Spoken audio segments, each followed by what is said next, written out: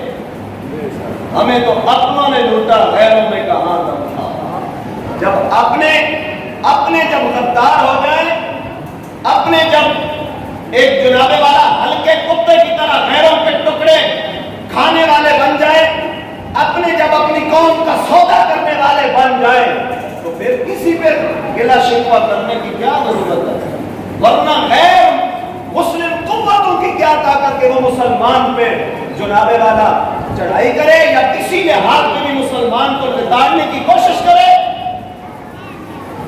کافر قوتوں میں تو اتنی طاقت ہی نہیں ہے، ان میں اتنا دمخہ میں نہیں ہے ان میں، اور مسلمانوں کے پاس صرف ایک پاور ہے اس کی وجہ سے، اور وہ ہے زارا کے بابا محمد عربی کی سچی غلامی، غلامی کے نتیجے میں۔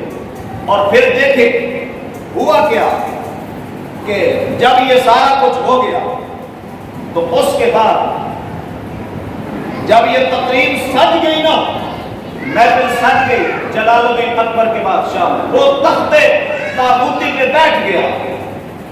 ایک دن بیٹھے ہوئے تھے مجدد الفسانی شیخ احمد فاروقی سرہندی رحمت اللہ تعالی علیہ جنہیں آج نہیں جناب مولوی ممبرہ تے بیٹھ کے سیاست دانا دیا قریبہ کرتے ہیں انہوں نے جناب قریبہ کر کے انہوں نے اونچیاں ہواواں دے اڑاتے رہتے ہیں ٹھیک ہے ان نے مولوی نہیں سن مجدد الفسانی بہت بڑے عالم تھے اور عالم کے ساتھ ساتھ بہت بڑے ولی کامل بھی تھے سبحان اللہ جب آپ کو پتہ چلا نا تو آپ نے ایسے ہی بیٹھے بیٹھے اپنے مریدوں کو اور پھر دیکھیں مزے کی بات اللہ کا نظام دیکھیں رب کا نظام قدرت دیکھیں کہ جب بھی کوئی بیماری دنیا میں پھیلتی ہے اللہ اس کے علاج کے لیے کسی نہ کسی کو بھیج دیتا جب بھی کوئی بیماری پوری دنیا میں پھیلی اللہ تعالیٰ نے کسی نہ کسی مرد کلندر کو دنیا میں بھیجا جب نمرود کی بیماری عروج پر تھی اللہ نے اس کے علاج کے لیے اپنے خلیل کو بھیجا ہے اپنے خلیل کو بھیجا ہے اسی طرح جب فرعون کی صورت میں بیماری پھیلی میرے رب نے موسیٰ کلیم اللہ کو بھیجا ہے پھر جنانے والا جب یزید کی صورت میں بیماری پھیلی اللہ نے شہنشاہ کربلا امام حسین کو بھیجا ہے اور پھر جناب والا اسی طرح دیکھتے جاؤ جب جلال الدین اکبر کی صورت میں بیماری پھیلی اللہ نے شیخ احمد فاروقی سرہندی کو بھیجا ہے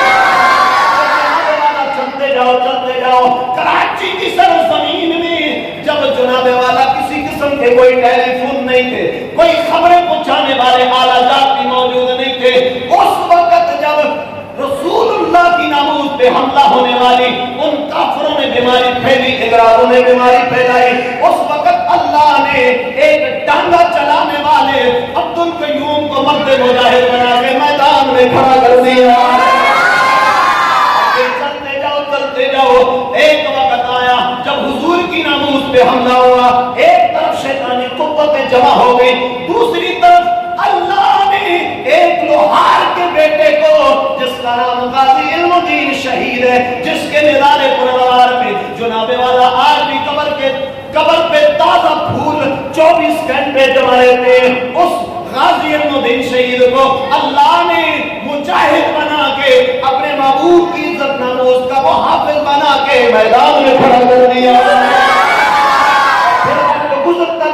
وقت گزرتا گیا جناب والا جب شیطان تصویر کا وقت آیا وہ جناب والا بیٹھا قبت والی کرسی پہ بیٹھا وہ جب گورنر کی سیٹ پہ بیٹھا اس کا دماغ خراب ہوا وہ بھی غیروں کے ٹکڑوں پہ پلتے جب اس کا بھی پیٹ نہ بنا اس نے بھی میرے آقا کریم کے اس ناموس سے رسالت کے 295 سیکھ جو پاکستان کے قوانین کے اندر یہ شک شامل ہے جو رسول اللہ کی توہین کرے گا اسے جناب والا تخت دار پہ لٹکا دیا جائے گا اسے قتل کر دیا جائے گا اس نے بھی جب اس چوڑی کے پاس بیٹھ کے شیخ پورا کی سرزمین کے اندر اس نے کہا ہم اس قانون کو ظالمانہ قانون کہتے ہیں ہم اس قانون کو جناب والا کالا قانون کہتے ہیں میں نے کہا عقل کے اندر یہ تو نہیں بول رہا تیری زبان کے پیچھے خیروں کے ٹکڑا پہ جن پہ تو پڑتا ہے وہ تیرے باپ دادا بول رہے ہیں جب اس نے حضور کی ناموس کے قانون کو کالا قانون کا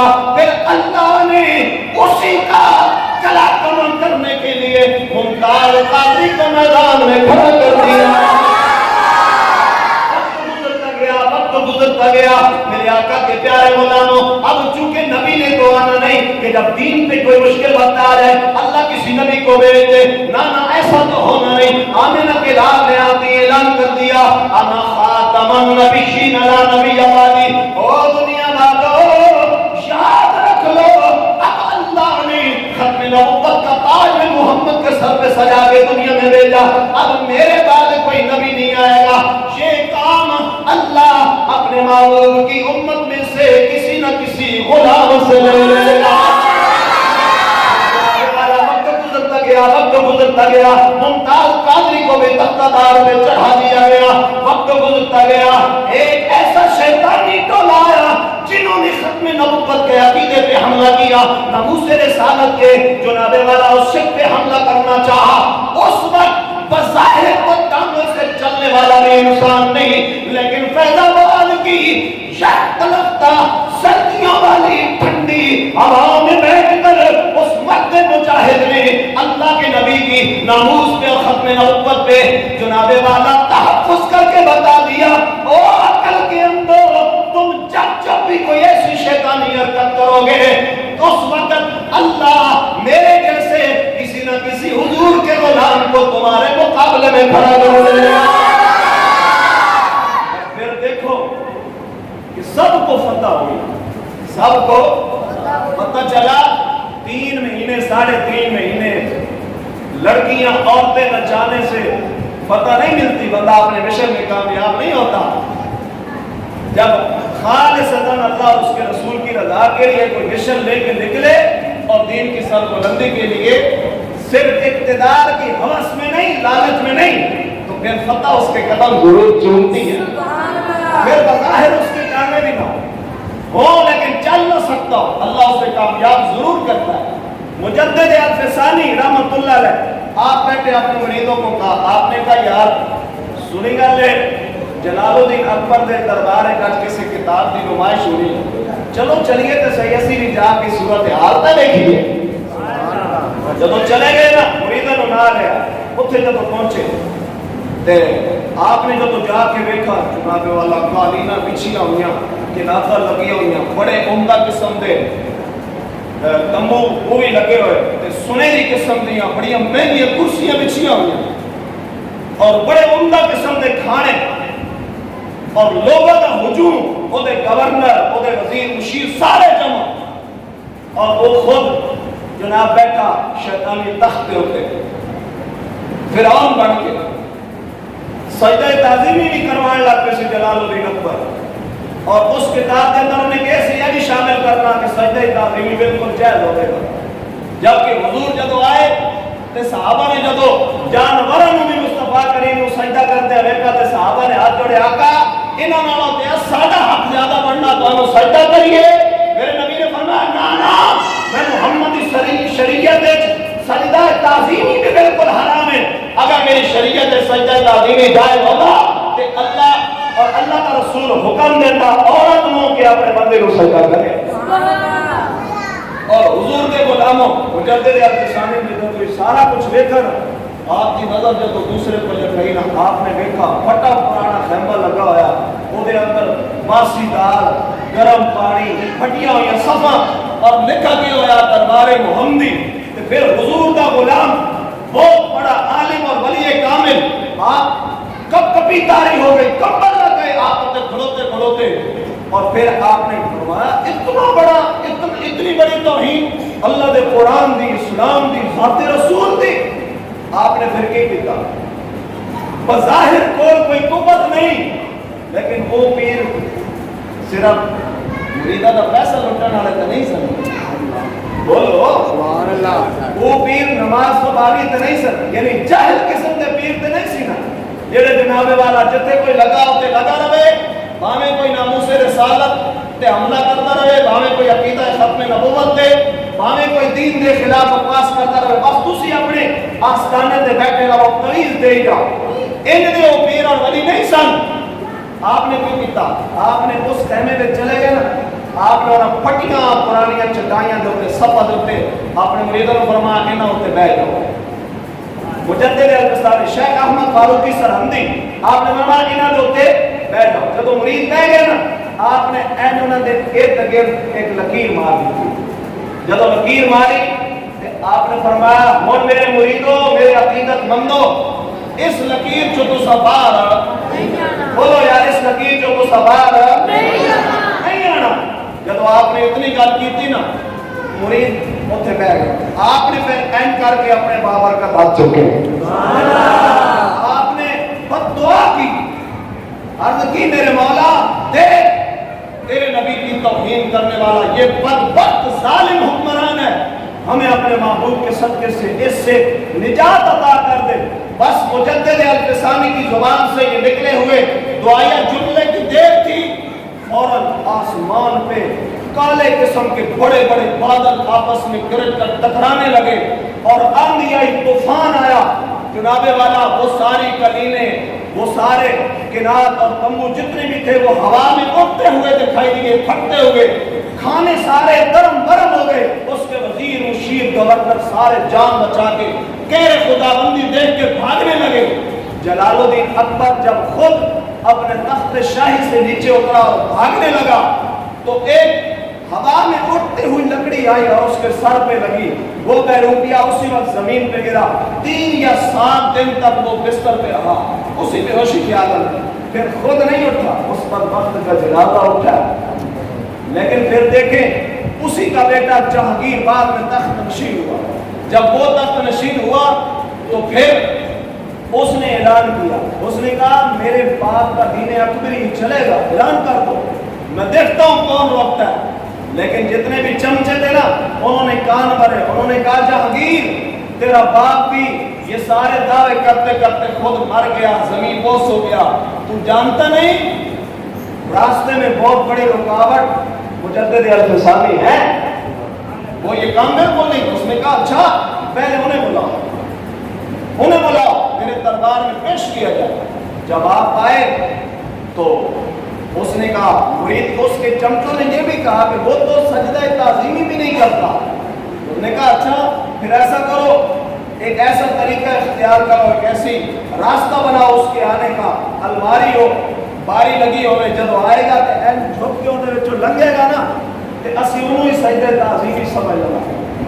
لیکن جب اللہ کا محبوب بندہ اور مرد کلندر آیا مجدد الفسانی، آپ آئے کہ آپ نے جب ویکھا نا تو آپ نے نگاہ فراست نہ آپ نے دیکھ لیا، جانچ لیا کہ انہوں نے کس واسطے ان کا رستہ بڑھایا۔ آپ نے پھر پہلے این سیر اڑا کے نہیں داخل ہوئے، آپ نے پہلے پیر داخل کیتے، پہلے پیر داخل کیتے۔ جتنے بھی جناب وزیر مشیر اور چمچے سے انہوں نے کہا اسی آنے نہیں سی جہانگیر بادشاہ کہ انہیں کبھی جھگڑا نہیں، انہیں بڑی کوشش کی تھی، لیکن آپ جب نہ منے تو انہیں پھر کیا کہ انہوں نے جیل میں سو 2 سال تک آپ جیل میں رہے۔ اتنا بڑا عالم اور مجدد جب 2 سال جیل میں رہے نا، جیل میں جانے گئے کہ آپ نے ایک دفعہ اذان پڑھی، جب اذان پڑھی کہ اذان ایسی کو تاثیر آئی کہ جیل جتنے جناب عیسائی سکھ ہندو لوگ سے نا وہ قیدی اکٹھے ہو گئے، انہوں نے کہا حضور اللہ کا واسطہ دے ایک بار اذان پھر سنا دو، ایک بار اذان پھر سنا دو، اور وہ سارے مسلمان ہونے لگ پے، حضور کے غلام بننے لگ پے۔ جب گئے سن تے کلے گئے سن، جب واپس آئے تے محمدی فوج تیار کر کے آئے۔ پھر دیکھو اللہ دی کرنی ایسی کہ اسے جہانگیر کو دورے کرے گا، بیمار ہو دورے کرے گا، بڑے بڑے حکیم طبیب آئے، لیکن جنہیں دوائیاں دیں ایویں ہوتے دورے بدھی جان، بیماری زیادہ ہو رہی۔ انہوں کسی نے کہا کہ جہانگیر بادشاہ تیرے صحیح ہونے کا ایکو طریقہ، انہیں کہا کیڑا؟ تے انہوں کہنے لگے کہ تیرے واسطے اگر مجدد الفسانی دعا کر دیں نا تو تیرے دورے ٹھیک ہو جائیں۔ کیا اچھا؟ اور ایک روایت بھی ہے میری کہ خودی بیٹی نے خواب ہے چاہے رسول اللہ، اور حضور نے آئندہ اپنا چہرہ پھیر لیا۔